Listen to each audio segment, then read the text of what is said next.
வணக்கம் வணக்கம் ஃப்ரெண்ட்ஸ். நம்ம ஐடி ஜாப் கெட்டிங் பயணத்தில் இன்னைக்கு நாள் 30. அதாவது நம்ம ஜெர்னியில் ஆஃப் த டேஸை கடந்துட்டோம். ஏன்னா ஆரம்பிக்கும் போது 60 நாள் சேலஞ்சின்னு தான் சொல்லி ஆரம்பித்தேன். பட் எவ்வளோ நாள் இழுக்க போகுதுன்னு தெரியல, வெயிட் பண்ணி தான் பார்க்கணும். ஓகே, இன்றைய கதையில் ஒரு நல்ல விஷயம் என்னன்னா, நம்ம போர்ட்டலில் ரொம்ப நாள் இருந்த ப்ராப்ளம் இன்னைக்கு ரிசால்வ் ஆயிடுச்சு. என்ன ப்ராப்ளம்னா, வர ஜாப்ஸ்லாம் சரியாக விசிபிள் ஆகாமல் இருந்துச்சு. அது கிளியர் ஆனதுனால இப்போ நிறைய ஜாப்ஸ் காட்டுது ஜாப் செக்ஷனில்.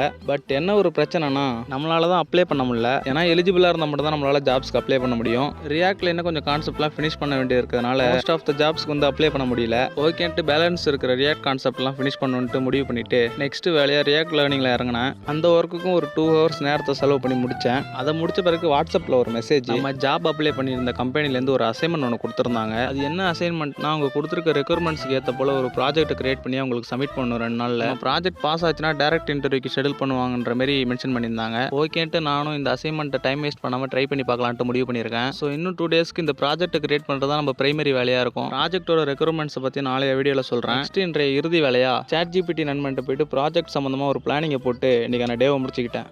நாளைக்கு பார்ப்போம்.